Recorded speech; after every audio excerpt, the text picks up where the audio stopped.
Kalau untuk pasien-pasien apa aja yang mau kita gunakan untuk DSA ini, ya tentunya DSA ini pertama yang dilakukan pada pasien-pasien dengan stroke. Mau stroke akut, mau stroke sudah kronik, ataupun stroke ulang, apalagi stroke usia muda. Kalau stroke akut yang kita lihat itu kan memang real, akut, hyperakut sebenarnya. Itu untuk kita manajemen ke depannya untuk ini mau ditindak apa? Apakah memang kita butuh dengan untuk memberikan trombolisis, zat untuk penghancur klot, bekuan darah, itu bisa pakai intravena, bisa pakai intraarterial. Nah, kalau saya kan bisa dua-duanya, bisa intraarterial, bisa intravena.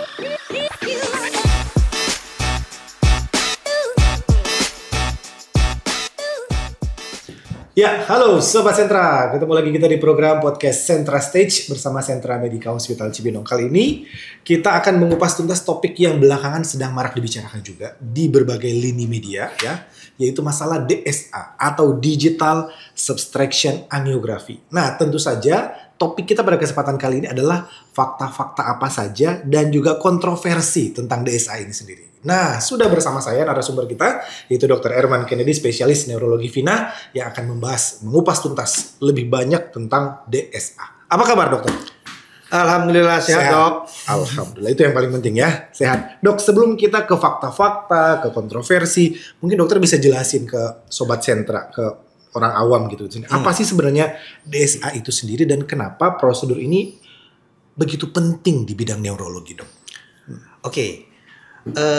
DSA itu kan sebenarnya kan dibilang kan digital subtraction angiography. Jadi segala sesuatu yang mau kita lihat dan yang tidak mau kita lihat kita subtrak. Jadi yang hanya kelihatan yang mau kita lihat aja.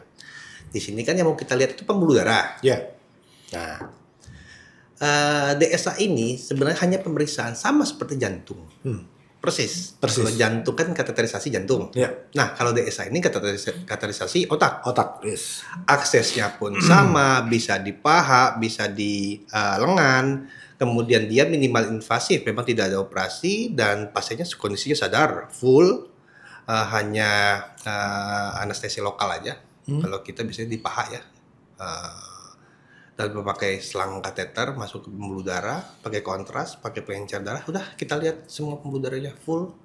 Dan ini DSA ini sudah menjadi gold standar untuk mengetahui ada atau tidaknya kelainan dari pembuluh darah, mau di tulang belakang, mata, sama di otak udah pastinya. Itu secara detail. Karena sensitivitas dan spesifisitasnya itu udah paling unggul, paling top dibandingkan modalitas pencitraan yang lain. Itu jadi kenapa yang alat ini juga pemeriksaan ini juga memang menjadi gold standar, yang salah satunya kita memang secara live lihat pembuluh darahnya full live, ya, real time pembuluh darahnya, masalahnya di mana, ada penyempitan atau tidak, ada penyumbatan atau enggak, ada kelainan atau enggak, semuanya kita lihat dengan tindakan tersebut.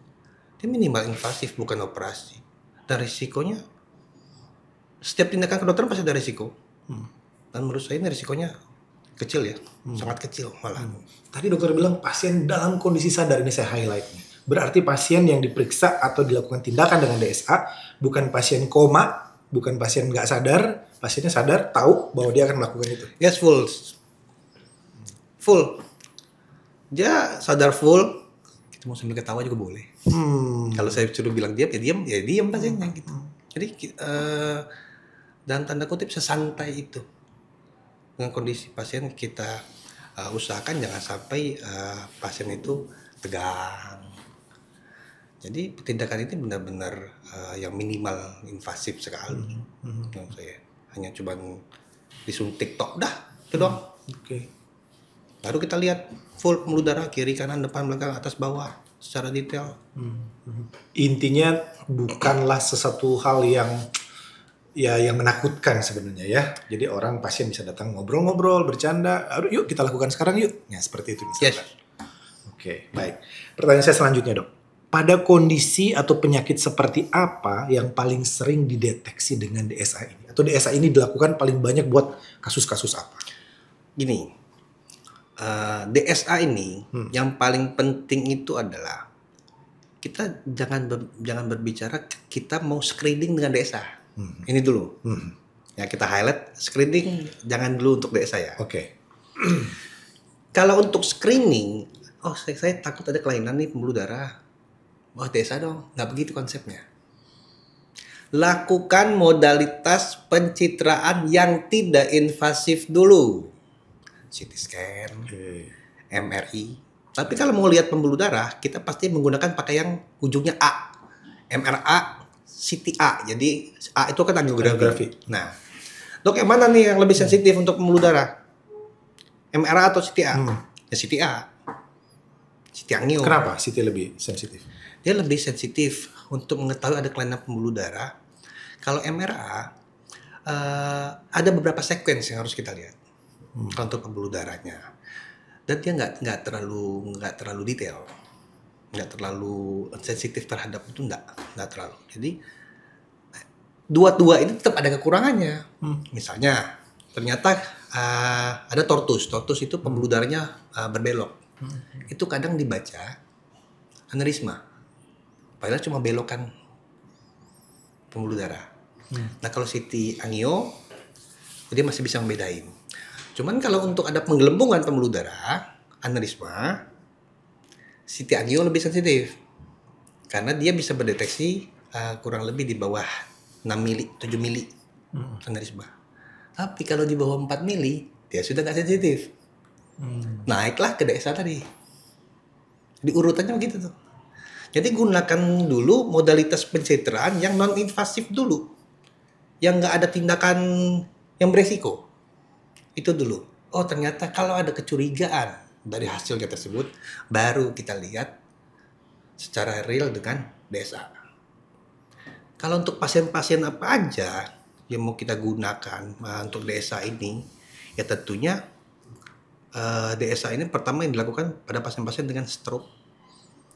Mau stroke akut, mau stroke sudah kronik, ataupun stroke ulang, apalagi stroke usia muda. Kalau stroke akut yang kita lihat itu kan memang real, akut, hyperakut sebenarnya. Itu untuk kita manajemen ke depannya untuk ini mau ditindak apa? Apakah memang kita butuh dengan untuk memberikan trombolisis, zat untuk penghancur klot, bekuan darah, itu bisa pakai intravena, bisa pakai intraarterial. Nah, kalau saya kan bisa dua-duanya, bisa intraarterial, bisa intravena. Kalau di UGD kan bisanya intravena saja. Oh ternyata nggak bisa nih pakai untuk melisis pembekuan darah karena pembuluh darahnya terlalu gede dan plaknya atau trombusnya terlalu besar. Baru saya masuk itu menggunakan namanya mechanical thrombectomy dengan metodenya hampir sama. Diambil bekuan darahnya keluar full total. Pasien recovery, bagus, perbaikan. Terus stroke usia muda. Stroke yang faktor risikonya rendah. Dia tidak punya darah tinggi, dia tidak punya gula, dia tidak punya kolesterol, tidak ada asam urat, tapi kena stroke. Perlu dipertanyakan bagaimana pembuluh darahnya. Angioarsitekturnya bagaimana. Terus udah kena stroke berkali-kali. Udah minum obat rutin, pengencer darah diminum, obat hipertensi diminum, tapi masih kena stroke. Ya timbul pertanyaan lagi, pembuluh darahnya gimana? Apakah dia memang resisten obat, pengencer darah, atau memang ada masalah kelainan dari pembuluh darah? Ya kita lihat. Rata-rata yang seperti ini biasanya ada kelainan dari pembuluh darahnya. Paling nggak ya penyempitan. Oke, kalau penyempitan, dia lihat berapa persen. Nggak semua penyempitan kita pasang cincin bisa meledak. Jadi sedetail itu yang bisa kita lihat dengan metode angiografi ini, cerebral ini, dengan DSA ini. Sedetail dan sespesifik dan sesensitif itu. Tetapi tetap ya SOP-nya yang konvensional dulu berarti. Yes, betul. Nggak bisa pasien, dok saya langsung DSA deh, No. biar cepet dok. Oh, saya tolak. Oke. Atas dasar apa? Kalau DSA ini aman-aman saja, oke, nggak ada masalah. Dan ini tindakan kan bukan tindakan yang non-invasif. Ini invasif tapi minimal. Ada resikonya? Nggak ada.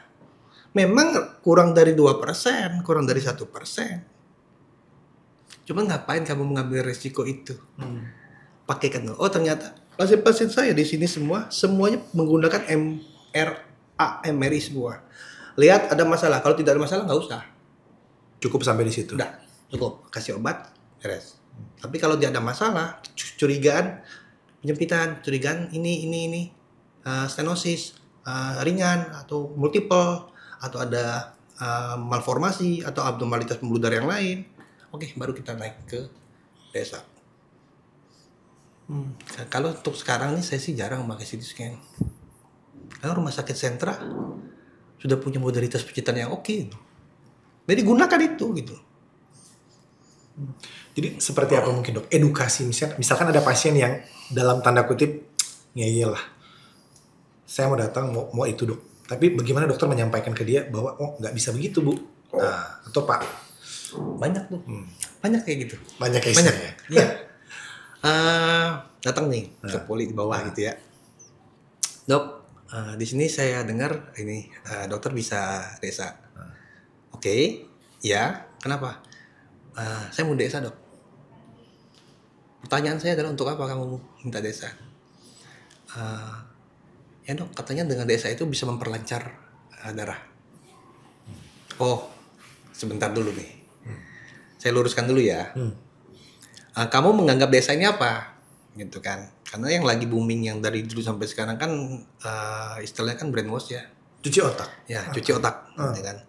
Di kedokteran kan nggak ada cuci otak ya. Betul. Nggak ada cuci otak. Jadi sebenarnya DSA ini sudah lama ditemukan dari tahun 74. Kitanya saja yang tertinggal. Gitu.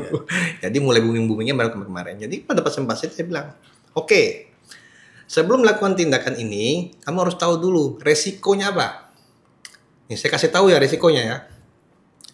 Resiko tindakan DSA itu memang dia minimal invasif, tapi ada resiko 1, dia bisa kena stroke ulang. 2, dia bisa buta. 3, pendarahan. Karena yang kita masukkan kateter, ngegesek pembuluh darah. 4, kalau udah pendarahan tergantung lokasinya yang kena di mana. Bisa fatal, bisa sampai meninggal. Pertanyaannya adalah, dok, resiko itu berapa persen? Saya bilang, memang resikonya kecil, sesuai dengan usia. Semakin tinggi usia, kan semakin tinggi resikonya. Saya bilang, kalau usia mungkin masih di bawah 65 tahun, saya akan bilang mungkin resikonya sekitar 1-2% saja. Dan so far sih, selama di rumah sakit sentra sih, alhamdulillah untuk tindakan desa, sampai detik ini sih, alhamdulillah aman-aman saja sih.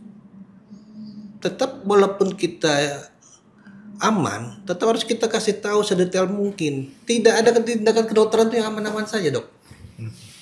Mau kamu nyuntik dong itu udah pasti ada resikonya, paling kan nyeri, lebam. Enggak.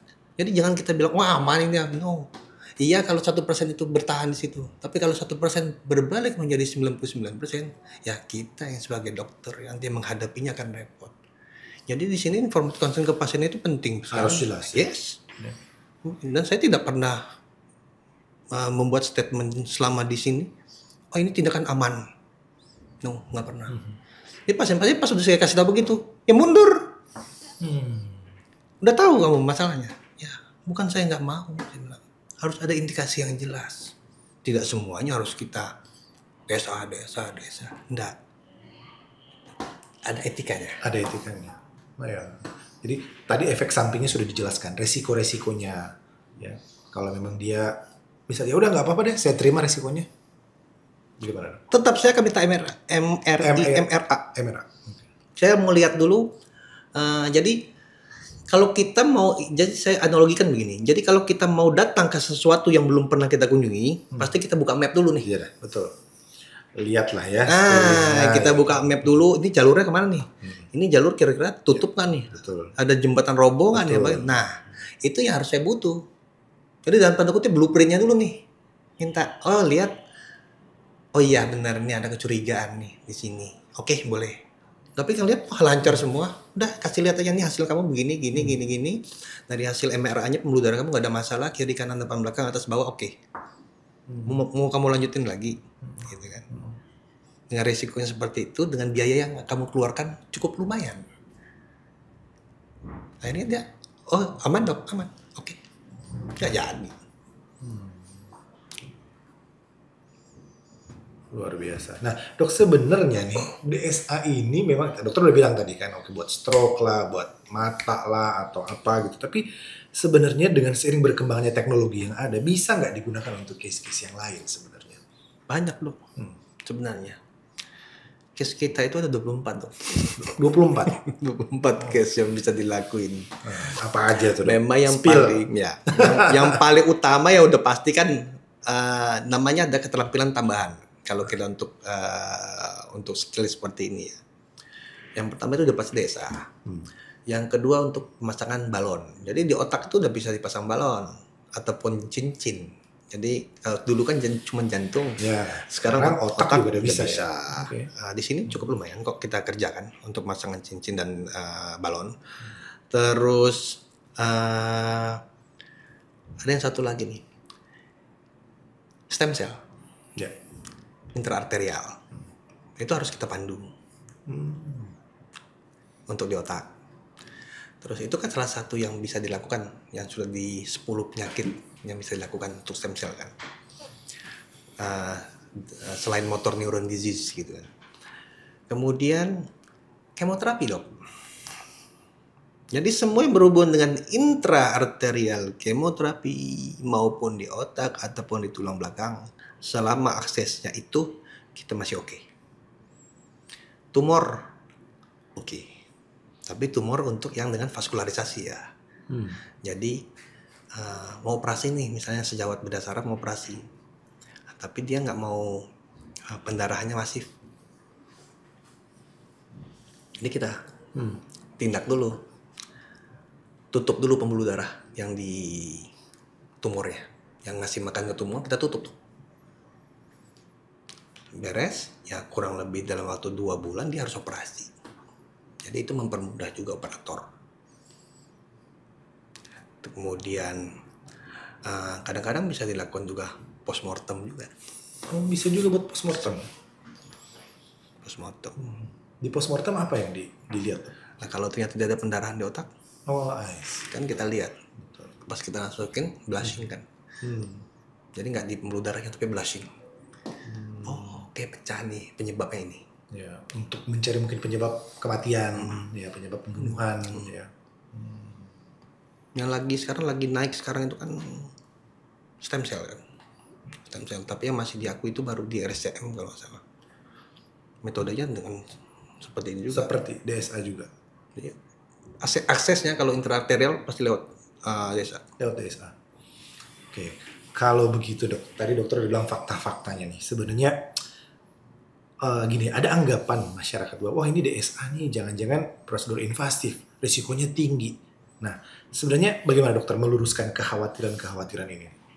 Menurut saya wajar kalau masyarakat berbicara seperti itu karena mereka kebayangkan ini otak nih, ya. otak, wah pasti invasif. Gitu. Betul. Mereka juga sempat beranggapan saya buka. Nah, open surgery. Awal-awal itu saya kan bilang, dibuka dong kepalanya. Enggak. Full. Lebih kaget lagi pas saya bilang, masuk kateter gini kamu sadar? Hah? Sadar. Jadi maunya gimana? Kamu mau dibuka atau mau sadar? Gitu kan. Sempat bertanya risikonya berapa persen dok? Ya risikonya kan saya bilang. Ada beberapa komplikasi ada resiko. Saya bilang tindakan. Kalau untuk komplikasinya itu kayak hematom. Karena kan bukan kita suntik. Itu bekas suntikannya. Dan itu kan cuma 0,2%, 0,1%, 0,3% dengan total semua risiko yang saya sebutin. Mau stroke ulang kayak, mau dia dengan pendarahan, dengan dia ada kebutaan, kemudian dengan dia ada neuropati akibat efek zat kontras, atau memang dia ada alergi karena zat kontras. Ya kurang lebih 1% sampai 2% itu udah paling tinggi. 2% itu biasanya usia-usia 65 tahunan ke atas. Udah kalau ke bawah itu biasanya lebih rendah risikonya. Jadi dok aman nggak dok? Saya akan bilang 98 sampai 90% insya Allah masih safety kok untuk tindakan ini.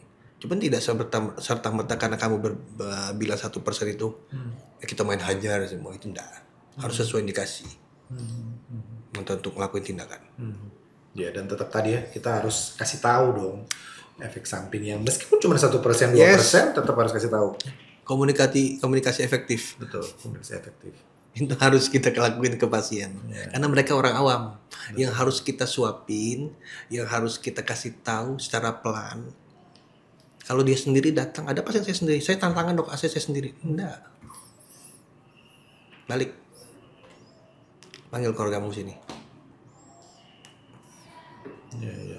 Jadi harus melibatkan keluarga, pendamping gitu. Jangan ambil keputusan sendiri, Bang. Ya. Karena ini tindakan. Ya, ini tindakan. Ya. Kecuali yang cuman nggak berefek apa-apa, is okay. Tapi tetap harus kita. Jadi intinya itu IC-nya, informed consent-nya itu yang harus kita jelas. Informed consent. Nah, ada juga anggapan-anggapan. Ini kita masuk ke kontroversi nih, dok. Anggapan-anggapan, waduh DSA mah mahal. Cuman punya orang kaya yang berduit. Ya, kita mah apa istilahnya kelas raskin katanya beras miskin. Gak bisa nih DSA nih gitu loh. Nah, gimana ya anggapan-anggapan DSA ini Masih mahal? kok sampai sekarang? Masih Anggapan itu. Maksud saya gini. Untuk kalau memang Anda tidak mengetahui mau kemana, tindakan harus dilakuin apa, jangan kenanya orang yang sesat gitu loh.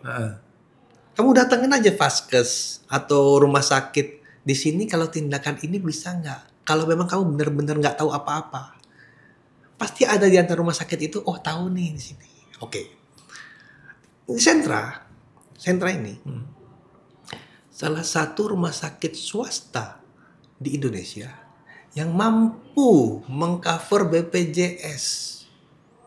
Tidak banyak loh di Indonesia, mungkin cuma 1-2. Dan semua grup sentra sudah BPJS kecuali yang di Manado ya. Dan di cover BPJS. Jadi semua tindakan DSA di cover BPJS. Cover, mau tindakan DSA, mau pakai ada masalah dia penyempitan, kita pasang cincin, kita pasang balon di cover. Oke, baik. Dan itu bukan buatnya. Semua orang juga bisa kok kita bikin. Semua orang juga harus seperti visi Kemenkes ya. Untuk stroke ini kan sekarang kan menjadi nomor 1 nih di Indonesia nih sekarang nih. Betul. Udah menyalip stroke, udah menyalipnya jantung nih. Sekarang. Nah, gimana caranya dari Kemenkes itu kan harus mengurangi resiko kecacatan yang permanen, bahkan pasiennya bisa sembuh. Kalau dulu kita berbicara 10 tahun, 20 tahun lalu, stroke gimana? Gitu-gitu aja dok, kalau udah kena stroke. Udah lumpuh aja, udah selesai. Obatnya cuma tablet-tablet aja. Nah sekarang enggak, bergeser. Tapi memang ada periode waktu yang harus bisa kita lakukan kapan dia masih bisa kita selamatkan. Jadi ada periode tertentu. Oke, di sentra udah jalan. Semua sentra udah jalan. Ini tuh namanya code stroke. Ini udah jalan. Kalau code stroke itu kan dikerjakan di UGD. Itu bisa dilakukan apabila stroke penyumbatan dengan onset paling nggak itu 5 jam. Maksimal 5 jam. Maksimal. Bukan berarti kamu datang ke stuck 5 jam. Orang harus CT scan dulu. Di sini cukup cepat. Kalau udah ada code stroke, dicap gitu kan, code stroke. 45 menit beres. Masuk dengan CT scan. Ini pasien tuh tertangani dengan cepat. Angka dia kelumpuhan, kecacatan dia menurun. Nah, tapi kalau dengan tindakan intervensi, seperti saya nih, ternyata dengan di UGD nggak mampu, karena bekuan darahnya adanya di pembuluh darah besar, nggak ngebuka, pasien belum perbaikan.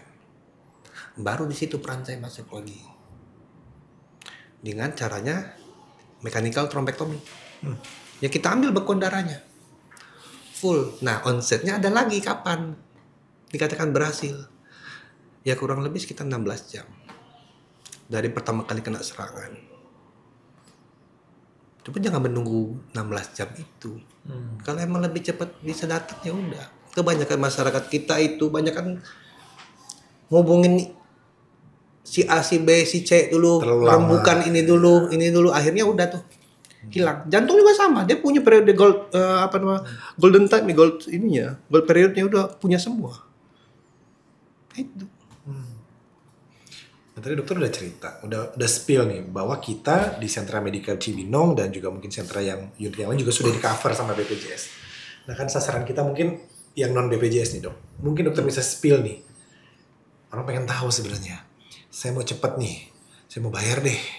Kisaran-kisarannya berapa nih dok untuk tindakan DSA? Saya tuh lupa sebenarnya kalau berapanya mungkin. Range-nya aja dok. Tergantung kelas kali ya. Oke. Tergantung kelas. Mungkin 15, 18 sampai 30. Tidak terlalu mahal ya. Relatif tidak terlalu mahal Enggak sih. Tergantung dokter membandingkan dengan siapa. Ya. Kalau kelas sultan mah itu ya. Enggak sesultan-sultannya di sini enggak segitu kok, Dok. Segitu juga. Enggak. Tapi memang tindakan ini memang saya paling bukan ini. Saya paling anti kalau pasien itu dibikin one day care. Berarti harus tetap rawat dong. Yes.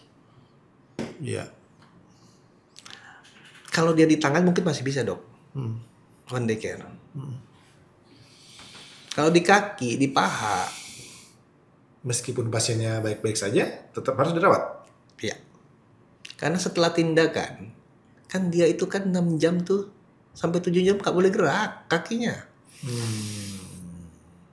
Kalau dia gerak, sebelum waktunya 6 jam itu, dia geraklah, dia jalan macam, pecah dok pembuluh darah.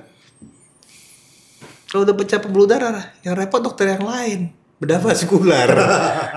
Iya. Bedah yang lain yang betul. yang ngejahit lagi pembuluh darahnya, belum lagi kehilangan darahnya masih fatal kalau di paha. Pembuluh darah yang hilang, darah yang hilang kan banyak, makanya saya besok pulang. Jadi lebamnya nggak ada, hematopnya juga sedikit, dia udah bisa aktivitas langsung. Oke. Ada juga dok anggapan pasien bahwa ini DSA mereka khawatir ada paparan radiasi dari prosedur DSA ini sendiri. Nah, risiko radiasi ini sebenarnya bagaimana dok? Dan mitigasinya seperti apa kalaupun terjadi ada paparan radiasi begitu? Radiasi setiap modalitas pencitraan yang ada di kedokteran itu pasti ada radiasi. Oke. Gitu ya, mau dia ronsen, CT scan, MRI dengan ini. Memang kalau untuk tapi nggak setinggi itu karena kita tuh ada batas limitnya yang harus saya gunakan. Karena kalau saya sangat melihat radiasinya itu berapa sebarannya. Agak banyak nih, biasanya saya kurangin. Itu kan tergantung operator. Tergantung operator nguranginnya itu. Termasuk pemakaian zat kontras. Itu juga operator yang mengurangi pemakaiannya. Yang penting pengurangan ini tidak menimbulkan gambarnya yang kabur gitu, enggak. Jadi dengan pengurangan sinar X-nya ataupun radiasinya dengan pengurangannya, tapi masih tetap optimal. Gitu. Karena memang paparan kan langsung ke pasien dari atas. Oke, jadi bisa di setel sama operator ya? Bisa di setel. Nggak usah khawatir kalau itu. Tapi memang kalau ada ibu-ibu hamil ada kena stroke ya nggak bisa kita kerjain. Ya maaf. Karena ada janin di situ. Nggak bisa kita kerjain. Ya, dengan berat hati ya? Dengan berat hati kalau untuk yang dengan... Berarti pengecualian nih, ibu hamil dengan stroke. Ya, nggak bisa. Karena sejatinya DSA itu tidak ada kontraindikasi yang absolut untuk dilakukan. Cuman itu dilihat dulu dengan operatornya. Dengan usia-usia udah 80-90 apa iya. Dengan pembuluh darahnya, dengan faktor risikonya yang tidak bisa kita modifikasi. Salah satunya faktornya usia. Nah itu kan harus hati-hati. Terus tingkat kesulitan juga semakin tinggi, semakin dengan usianya semakin meningkat kan gitu. Oke. Ini saya pengen tanya, pengalaman pribadi dokter dalam praktek di lapangan. Ada nggak sih dok kasus-kasus tertentu yang ini DSA benar-benar menyelamatkan hidup dan mati seorang pasien, atau bahkan mungkin ada yang menyulitkan sampai akhirnya mungkin dengan berat hati meninggal. Ada nggak case-case yang menarik seperti itu dok? Kita boleh dari yang baik atau yang buruk dulu? Nah, yang baik dulu deh. Yang baik dulu. Nah, yang baik dulu. Banyak dok. Kalau yang baik dulu. Ada yang baru-baru ini kemarin banget. Pasien dari kota sebelah lah gitu ya, datang ke kita dengan hasil MRA-nya ada namanya dolichoectasia. Jadi dolichoectasia itu pelebaran pembuluh darah. Resikonya dia akan stroke. Kurang lebih sekitar 40%, lumayan loh. Posisinya di batang otak. Melebar. Jadi misalnya kita anggap kaliber pembuluh darah yang normal itu sekitar 4 mili. Dia itu 7 atau 8 mili. Karena menipis. Nah, ternyata iya, setelah DSA saya lihat. Oh iya benar nih, dolichoectasia. Berarti sinkron ya antara modalitas pencitraan yang MRI tadi dengan yang saya lihat dengan DSA. Tapi pada saat saya lihat ke bagian anterior, ke bagian depan kepalanya, ada aneurisma, Dok. Aneurisma yang lain di penggelembungan pembuluh darah tepat di percabangan di dekat mata. Dan itu namanya dangerous anastomosis. Kalau pecah fatal. Itu ketemu, namanya kan incidental case ya. Udah kita coil. Jadi kita yang menggelembung itu pembuluh darah kita pasang kawat. Jadi tindakan selain tindakan yang lain tadi coiling, namanya coiling. Jadi kita lapisin yang menggelembung tadi pembuluh darahnya pakai kawat. Jadi biar nggak keisi lagi dengan aliran darah dan dia akan mati dengan sendirinya sehingga aliran darahnya tetap optimal saja tanpa ini resiko untuk pecah lagi karena udah dilapisin sama kawat. Berarti coiling dulu baru DSA atau DSA dulu? Oke, DSA habis dulu. itu coiling. Baru coiling. Habis itu DSA ulang. 2 kali. Ya. Jadi untuk lihat status quo nggak kawatnya, coilnya. Itu. Yang kedua ada pasien-pasien ini guru les dengan datang ke saya itu udah hampir 6 bulan lah di kursi roda, nggak bisa jalan sempoyongan, bukan vertigo, jalan nggak simbang, dan dia ngajar. Bapak masih usianya masih cukup muda kok. Ternyata ada penyempitan 70%, hampir 80% tapi di batang otak. Waduh. Saya lakukan tindakan dengan resiko. Kalau batang otak kan resikonya kalau ya meninggal, Dok. Kalau batang otak itu kita nggak bicara lumpuh lagi kalau udah batang otak. Resikonya meninggal. Ditindak, pasien juga agak maju mundur awalnya. Ini pada selesai ditindak, alhamdulillah sih bagus, pasien udah kebuka lagi dari lumayan lah, kebukanya suboptimal ya, sekitar 80% dikembangin balonnya kan, bagus. Setelah beres tindakan 1 minggu kontrol kan, dia udah jalan, bagus. 2 minggu ke depan saya suruh naik sepeda buat balance. 3 minggu dia udah naik mobil sampai sekarang. Dengan tapi ada juga yang prognosanya buruk. Ya, prognosanya buruk. Dengan case yang sama. Pada saat dipasang balon nggak ngebuka karena dia tandem itu pembuluh darahnya penyempitannya triple. Tutup ya, tapi masih tutup pas kita buka, tutup lagi, buka lagi.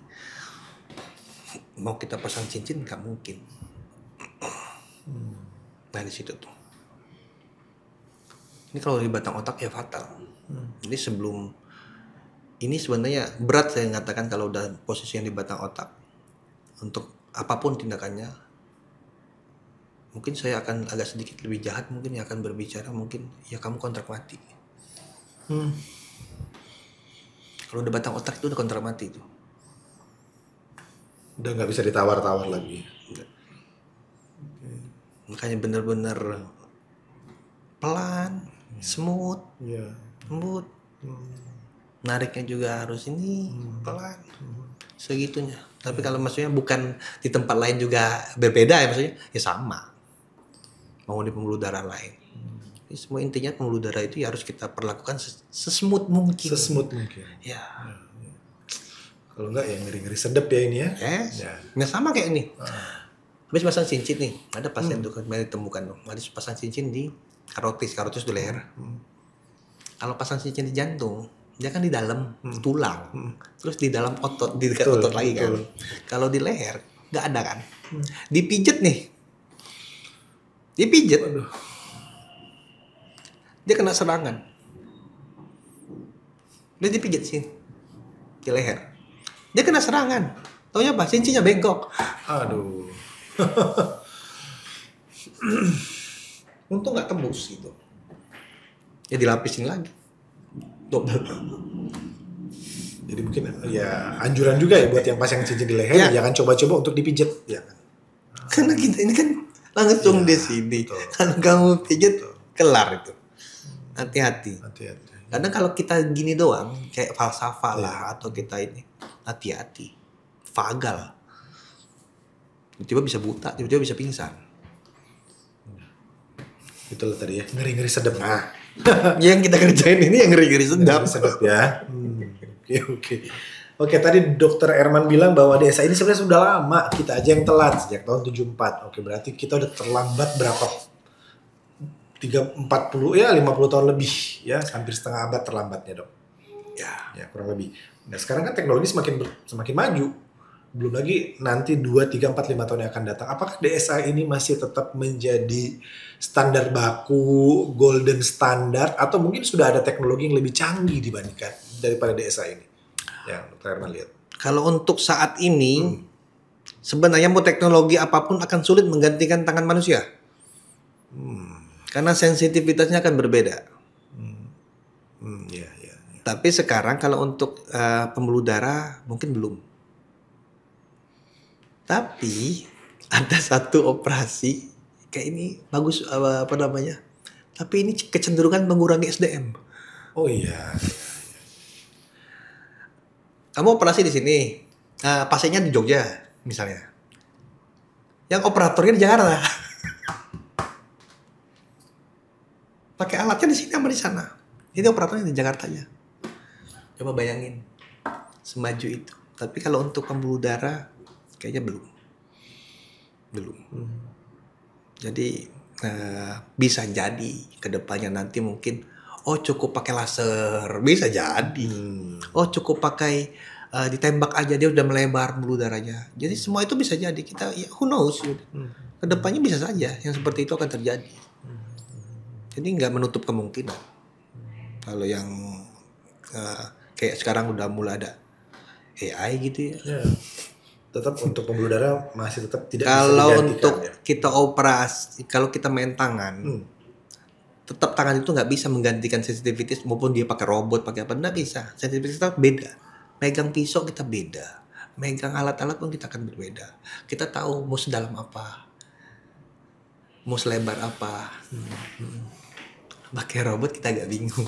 Ya, benar. Belum lagi delay-nya. Ya pasti ada delay dong. Nah, maupun berapa detik, 0,0 sekian detik. Iya.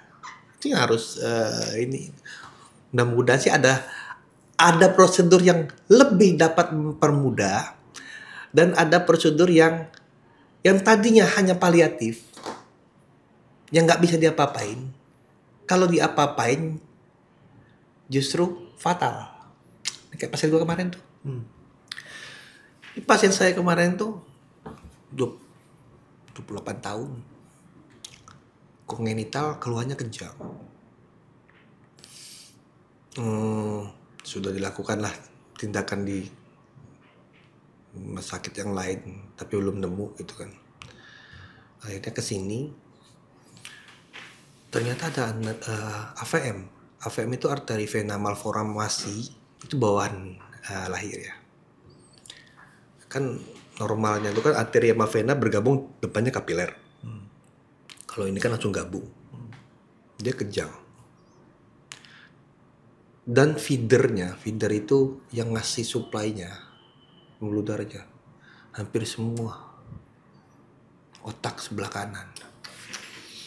Nah itu kalau kita intervensi, kalau kita kan harusnya kan treatmentnya itu diembolisasi. Embolisasinya itu kan ditutup pembuluh darahnya. Kita lem, kan ada lem khusus pembuluh darah biar gak ngalir ininya permanen. Nah kalau kita tutup, itu fatal pasien. Jadi bagaimana dok? paliatif. Hanya melihat pecah atau enggaknya. Jadi kita sekarang observasi dia aja. Sampai dengan batas waktu yang tidak bisa kita tentukan. Oke. Ini fakta-fakta yang sudah dokter jabarkan ini mudah-mudahan disimak baik-baik. Tapi begini dok, apa yang mungkin bisa kita sampaikan ke Sobat Sentra begitu dok untuk meningkatkan kesadaran melakukan deteksi dini terhadap penyakit-penyakit neurologi ini dok? Ya jangan sebenarnya udah parah baru datang maksudnya. Nah itu gitu. yang kadang saya suka marah juga sih. Kadang-kadang tenaga kesehatan juga hampir sama perlakuannya juga, bawa ke sini udah telat. Jadi gini, kalau orang awam kamu nggak akan tahu bedanya dengan Bell's palsy, Hamshire syndrome, dengan stroke kamu nggak akan tahu. Kalau kamu memang ada keluhan, senyumnya tidak simetris, ya, geraknya tertinggal sesisi, bicaranya pelok, ya, terus ada kesemutan atau kebas sesisi tubuh, gitu kan, terlepas dia punya gula atau enggak. Terus dia ada rabun atau pandangannya double atau pandangannya tiba-tiba gelap. Terus ada dia sakit kepala yang hebat yang belum pernah dia rasain sebelumnya, sama sering sempoyongan. Walaupun sudah pernah periksa cek mata tidak ada astigmatism atau silinder dan tidak ada masalah di telinga. Kalau ketemu dari gejala segera ke RS Sentra Medica tentunya. Nah, apakah harus semua gejala ini ada atau minimal salah satu? Tidak harus semua, minimal salah satu. Kalau emang kamu nggak yakin tuh udah datang aja. Datangnya tuh nggak usah nunggu sekian menit sekian jam, karena semakin sel kita tuh rusak di otak itu hitungnya detik. Udah cepet datang. Kamu ada periode yang harus kita capai di situ kalau mau diselamatkan. Jadi pengingatnya gampang, segera ke RS. Itu kan ada kepanjangannya. Se-nya tuh senyum, G-nya tuh gerak, R-nya bicara, K-nya kebas. R-nya tuh rabun, S-nya tuh sakit, kepala. Nanti disingkat segera ke RS. That's simple. Dan itu jargon dari Kementerian Kesehatan. Sudah datang ke Vaskes. Memang tidak semua rumah sakit yang mampu melaksanakan tindakan code stroke itu. Sentra ya, insya Allah sudah mumpuni kalau sentra. Nah, udah, nggak usah repot mikir, udah datang sentra. Mau sentra mana aja? Oke. Siap. Ya, itu dia. Nah, mungkin Sobat Sentra pengen tahu, saya mau konsultasi ini mau ketemu Dokter Erman. Kapan dok? Hari-harinya, jam-jamnya bisa ketemu Dokter Erman gitu? Saya di sini tuh tiap hari. Tiap hari ya? Kecuali Sabtu Minggu. Oke, jadi Senin sampai Jumat pasti Senin ada. sampai Jumat. Jadwal saya tuh 1:30 sampai 1:30 lagi, 2:30 sampai 4:30. Kecuali hari Jumat saya jam 7 malam sampai 9 malam di sentra. Oke, jadi itu ya. Jadwalnya udah disebutkan, bisa dicatat. Di highlight ya? Di highlight. Oke dok, ini bagus banget, menarik banget. Mudah-mudahan bermanfaat ya, fakta-fakta, kontroversi yang udah kita bahas, dan ya beberapa pendapat-pendapat yang salah. Ya, jadi memang kita harus meluruskan dok. Jadi antara mitos dan fakta itu harus kita pisahkan. Jadi sekarang semuanya jadi satu, semuanya mitos dan fakta semua jadi satu. Jadi karena beberapa mitos untuk stroke juga banyak. Betul. Ya disuntik lah, ditusuk lah di jari, tusuk lah di telinga, gitu kan. Nggak tahu kalau dia punya gula, habis ditusuk segala macam. Betul. Nah, salah itu. Udah nggak perlu diapa-apain. Kalau stroke itu nggak usah kamu apa-apain, langsung bawa. Langsung rumah sakit aja. Ternyata kalau dia bukan stroke ya sudah. Alhamdulillah. Kalau ternyata memang dia stroke, kamu bisa diselamatkan di sini gitu loh. Bisa kita save pasiennya biar kerusakan otaknya tuh nggak sampai over gitu. Jadi sampai dia nggak bisa bicara. Yang paling repot itu kan kalau nggak bisa bicara jalan-jalan. Percayalah, stroke itu kaki pasti akan lebih bagus duluan. Itu dia. Amit-amit ya. Jadi yang pasti Sobat Sentra itu tadi langsung ke rumah sakit kalau menemukan salah satu minimal aja ya. Ya, salah satu minimal ya. Atau memang kamu ragu ini stroke atau bukan, udah datang. Oke. Biar lebih jelas dan lebih pasti. Oke, terima kasih banyak dok sharing-sharingnya ya. Oke. Sehat-sehat, sukses selalu dok. Sehat juga buat Dr. Helmi. Ya. Jangan kapok, kita undang lagi. Baik, demikian obrolan saya bersama Dr. Herman Kennedy, spesialis neurologi terkait dengan DSA ini. Mudah-mudahan bermanfaat. Kita akan ketemu lagi di podcast selanjutnya dengan narasumber yang kami miliki. Ya, selamat menjalankan ibadah puasa dan sampai jumpa.